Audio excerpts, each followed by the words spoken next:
A core concept of performance control is that you solve the root causes, the problems, whenever you see a deviation. So let's discuss problem solving.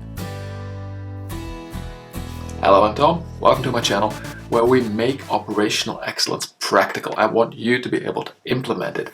And that's also why I want you to be able to implement good problem solving in your organization. Both the actual ability to do problem solving, find root causes, tackle them, and how do you get it into the whole system of performance management, the cycle of control. So this is the fourth already video of the cycle of control. We've had the training, we've had process control where you basically check the inputs, we've had performance control where you check the outputs, and in both of them, and in performance control you also have like the meetings, but in both of them you get deviations, right? In training you can get deviations, usually it's more making sure that you don't have them in the first place, but those deviations, that is where we problem solve. That is a super critical point because that's where we get back the standards. There is an entire improve cycle as well. So in the cycle of improvement, we focus on lifting our processes to the next level. We will use many problem-solving tools there as well. There are definitely colleagues, right? People who say, there's no difference between them. I like to make the difference between solving a deviation, a problem, or improving a process to a height you have not achieved before. But enough of that. Let's dive into what do you then do? And the basic thing of problem solving is finding the root cause, taking it out. Any advanced problem solving or super interesting way, it is all about what happened, what's the cause, and what's the organizational, the systemic root cause of that direct cause. And you can do all kinds of cool tools for it, all kinds of methods. The basis is this one. By the way, if you want a full course on how to lead this as an effective leader of problem-solving teams, check out my course on it. It's not just about the tools, it is about how you get other people along in that journey, right? Super important. But how to describe? Easiest tool, 5 W's, 2 H. So this is the what happened, who was involved, where, when, and also how did it happen and how much was affected. And how much maybe is not so important to find the root cause, but it is super important to do the corrective actions to know how much it costs and stuff like that. So from that you get a very good problem definition. Then you broaden your scope and you go and check, that problem, which things likely cause that, right? And here we make assumptions, here we brainstorm, here we broaden our context. Very important, and that's where we use a good fishbone. Then we check those assumptions, are they true or not? And those that are true to begin with, because maybe theoretically they can be true, but you check them with your deviation, your problem that you were discussing, and say, often that valve is sort of leaking, but we checked it, it was not. So that was not the cause that we're having the specific problem right now. Strike them all away, and then a couple of them are left. You just have the team pick sort of by their gut feeling, but there is a lot of experience usually when you get a problem-solving team together. So when you're down to only those causes that you know are a factor at that moment, trust the team. You pick one, maybe two, and those you're going to say, we're going to take the bet that these are the top level cause. And now we want to know why that happens. And 5 times why, generally 5 times, the whole reason for that is to get to the root cause. Any of these tools, I have separate videos on them, and there's also plenty of other Lean, Six Sigma operational excellence enthusiasts who have shared their insights on it as well. Here, what you want to do is you take those sort of top level causes, because you do need to fix them, and you take some of those deeper root level causes, the systemic, the organizational causes, and on both of them you put countermeasures in place. And that, in short, is what you do. Since you don't need much more, let's take a simple 6-step approach so that you can structure this within your organization. Also do some follow-up. Support teams in doing it, but also support managers following up the problem-solving initiatives that they launch when you have a deviation.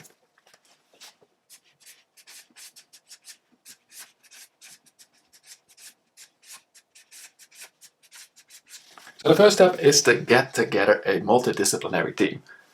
Get together the people that have the different insights probably linked to your problem, right? The deviation is in some process and an area, and it has a topic or a fallout that you can say, well, probably we'll need an engineer with that specialty, operator from that machine. It's a quality defect, so let's get somebody from the lab or somebody from quality involved as well. Put that together. Facilitator, that can be you. And put the people together. Free up some resources. That by itself is already super important. Just make sure you have a couple of people who can actually work on this problem. Never do this just by yourself, because a lot of the things here are brainstorming, challenging each other's thought. So it's about structured thought. That's why you need a team, and you need a team with all the needed expertises. And then you do this definition, you do that 5W2H system, or you do a timeline, or you do a single event description, but you define really what is our problem. Very specific. This, by the way, already gives a lot of insights. I've also made a nice video on a case study where actually the definition itself already sort of solved the problem, because, spoiler alert there, but there was not per se a physical problem, but it was a very real perception of a problem. And it was not a minor thing. It really was a problem for the factory, for the organization. But when we did a very good problem definition, we saw that over the years, some things had been misinterpreted.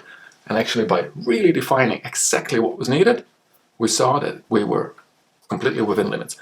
Can happen. Now, when you have a very well-defined problem, you also already got a lot more info about the process, and that can help you.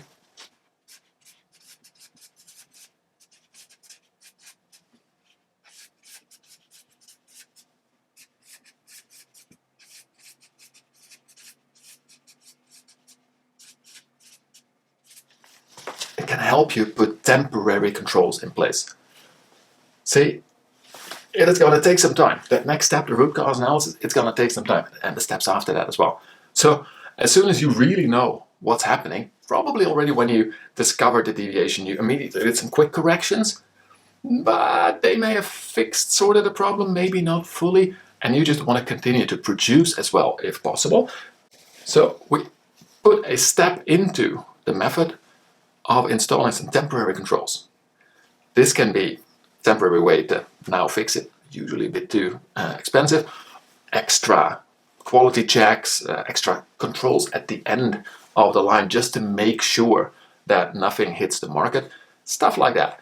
If it is, by the way, those extra quality checks, the extra people maybe to help prevent the problem from really occurring, they will also give you a lot of data. So if you put those expensive controls in place, don't forget that you can use them for a secondary goal, which is to collect data that will really feed into your root cause analysis, into your process knowledge. Because quite often you put in a couple of extra sets of eyes on the line. But most important, make sure that you sort of quick fix. That's a sort of fix, a really quick fix the problem right now, so that you have the time to really dive into the root causes without damaging your daily operation even further. Because then we are going to dive into those root causes. That's basically both of those steps. They are in the root cause analysis. This is where we really want to know what are the process physics, what is happening, how do things in our process, in our organization move, and what causes other things to happen. This is the basic concept of root cause problem solving. You want to understand your process, and that is why good structured problem solving is going to benefit your organization in more ways than just solving this problem. You are going to learn a lot about how to optimize your processes as well. All info you can use later to go far beyond just fixing this deviation. But here you basically get a couple of root causes and top-level causes that you want to fix. And for that, we need to put countermeasures in place.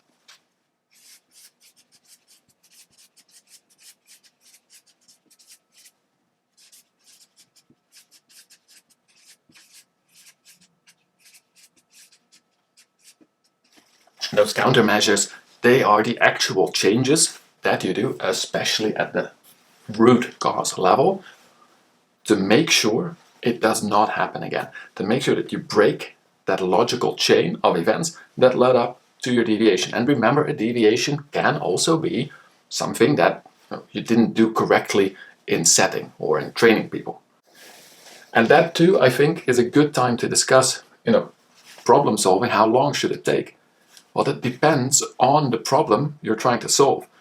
If you have an organizational issue where the way that you're training just does not ensure competent people at the line, well, maybe getting an external trainer in and a handbook is all you need, but more likely you need to have internal trainers, you need to fix your standards, you need to have internal assessors, you need a control system afterwards to check if people really understood what they were trained at, see if after a year or so they still do the processes the way that you standardized and that you trained them. That's a whole system. That is not something you're going to set up even within 2 weeks or so. So it depends. And the same goes for, if you have a very technical problem, if a conveyor is out of alignment, well, correcting it, but that's a top-level cause, right? That is often relatively easy. But then, depending on what happened, if a bolt snapped, and basically you really know how to prevent that, you just need to implement a periodic check of bolts. It's relatively simple. But if there is a certain vibration in your line that you always get, then having the solutions to fix that, they might require some investment or the redesign of your line, and it takes longer. So see, whether the problem is very organizational, very technical, that does not determine how long it takes. It's the complexity of the deviation problem itself and how long these countermeasures take. Because of this, we'll also sometimes say that the countermeasure step can sometimes take really long, right? Just pause the team because you need to order and install new equipment, and it's going to take 3 months. Okay. Now, when do you want to sort of use this 6-step method? When you sort of assume, well, when you don't know the root causes yet, but you do assume that there is a root cause. That's why it's so important that it's in the control cycle, not in the cycle of improvement. Because here we're really going into process redesign. And then maybe a day or a couple. That's sort of for the relatively simple problems. A very nice sweet spot is when they take about 2 weeks or so.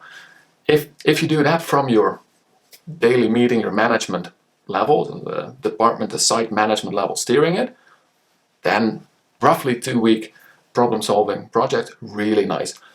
If you do it a bit like a Kaizen event where you're solving an organizational problem, those traditionally are just the week or maybe even 4 days, where you get a lot of people together and you do it full time, and then you also implement purely organizational changes.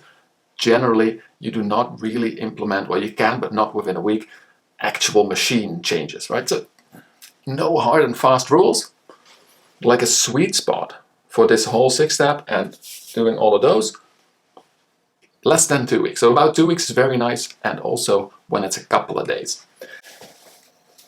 But the countermeasure phase might have to be outside of that time frame. Then, super important as well, and it's sort of 2 steps. I know, am I cheating? No, the whole idea is this is the control step, right? Like in the make, you also have that control.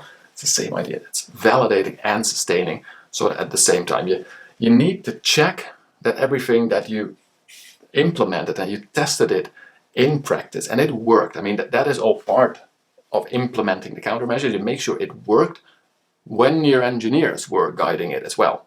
But now you need to make sure that this can actually give the same results in daily production as well, when it's just your normal team of operators, technicians, whoever you're working with, that are maintaining as a daily habit these countermeasures. Validate that it still works, and make sure that your operational systems, your instructions, your checks, the materials, the settings, everything, they are updated, they are trained in such a way that this now becomes the new way of working, so that you sustain the changes that will prevent the problem in the future, so that you do not get this same deviation anymore. Those are the 6 steps of problem solving. And again, if you want a good course on how to lead these, check out mine. I also, by the way, I have a nice template. It's an Excel template that fully guides you through it. That one's available for free. Hit the download link in the comments below. Now, how do you put this into your cycle of control? So it's in the control, and in the last video, the one that is on performance control, we discussed that you have this shift meeting, morning meeting, daily meeting, weekly meeting. So you have this meeting structure. These tend to come from that meeting structure. So basically, those daily meetings, they do the whole control, right? They do the entire cycle of control are in those meetings, in those KPI meetings, in those performance meetings. We just tend to discuss them, especially at performance control. This springs forth from them because you have a deviation, either in inputs or quite often also you spot it at an output. So drop performance, bad problem with your product, large breakdown that just ruined your productive day, overall low E, suddenly long cleaning times, whatever, right? Performance dropped. And then that meeting wants to sort of correct the performance, improve the performance by getting rid of the deviation. They need to do actions. The people in the meeting, somebody's got to put the team together. Then that team is going to go through the other steps. But your daily meeting, and let's just take them as an example, is still super interested in what's going to happen. Now, is the team making progress? So you want to have a report back. You can invite the team lead of the problem-solving team. It's absolutely okay. Or you can say, well, somebody in that daily meeting, one of the managers, is the sponsor of this team. This is something you have to do anyway, and they can do the presentations. But make it a dual presentation with the team lead, or make it only the sponsor because they are already in the daily meeting and you don't want to have too many guests there. Both are fine, but what you do, very practical way again, because that's what we're about, of doing this, make it an action. So we're gonna put this into our daily meeting.